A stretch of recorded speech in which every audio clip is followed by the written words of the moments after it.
Hey guys, welcome to the backup channel Ivie 2.0. What do you think of that name, first of all? It's another video behind the curtain, and today's video is different, I would say, but I thought it was very beautiful, the video I want us to look at. And I can't wait, honestly, I can't wait to hear you guys' thoughts on today's video. So let's go. Can I take you on a journey that started long before this first picture, but this is where we will begin.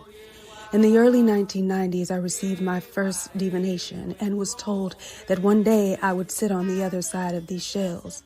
But little did I know that in 2010, I would make my way to Nigeria and crown Ifa. In 2012, For those of us who might be wondering, maybe I should chip this in. She's actually a biracial woman, and I want to ask here, what was the first thing you thought of when you saw the opening of this clip? I mean, there's a lot for us to look at, but what was the first thing you thought of? Let me know down below. Are you Christian? Are you Muslim? Are you, what do you religiously believe in?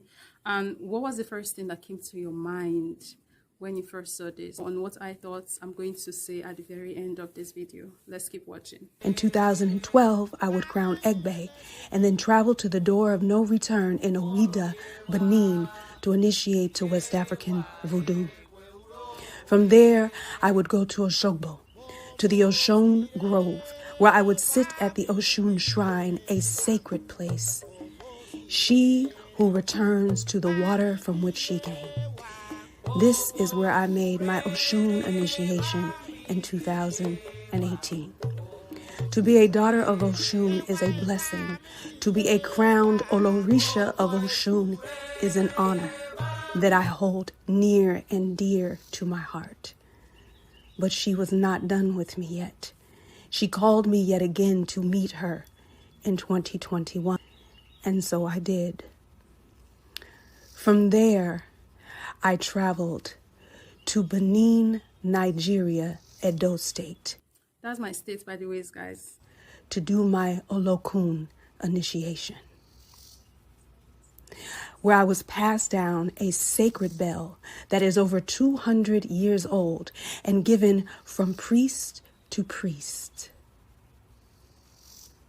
And although my journey isn't done and I can't share everything with you here, just know that I am well seated. A lot of people who are into African traditional religion will tell you that this is not a lady that you should mess with. No, you honestly do not want to. This was a very religiously intimate experience that she decided to share with the rest of the world, and I was very grateful when I came by this clip because I realized a lot. When I watched this clip, I realized how deeply indoctrination, like how deeply it has affected us all as a child growing up in Christianity. This is demonic, this is of the devil, this is wrong. You would go to hell for doing this. When you realize just how programming works, so that when you see something, before you even think, the program comes forward.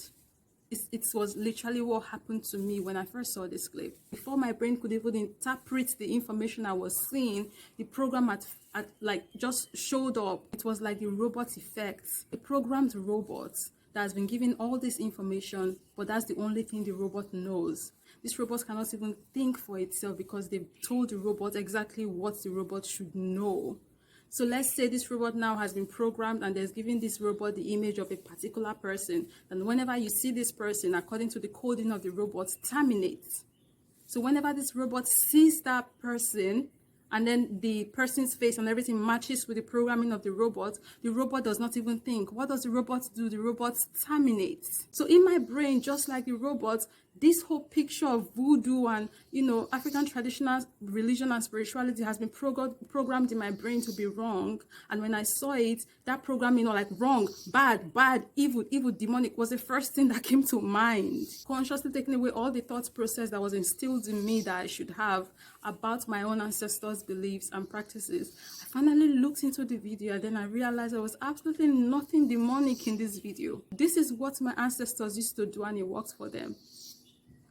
This was something that my ancestors believed in and it was beautiful. It is beautiful. I just can't believe that my own ancestors' practice is foreign to me. It's strange.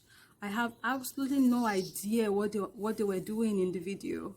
I I just can't believe how detached I am, how we've lost connection to like nature, how everything that they practice and their way of life, they demonize and now we demonize, and we think it's okay because we strongly believe that this is wrong.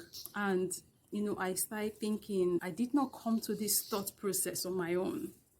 I did not want to think that the practice of my ancestors were demonic. That was instilled in me at a very young age, and you have to struggle and you have to deliberately fight against that thought process because it's not even yours. I mean, right now you think it is, but it isn't. It's just like, I feel like there's a whole lot of work we need to do. You think you are so woke, or you think you are so like self-aware, or you think you are so move past this whole mental slavery thing and this whole you've like been deliberately working towards decolonizing your mind like I have, and you come by a clip like this and then you realize that there are still pieces left.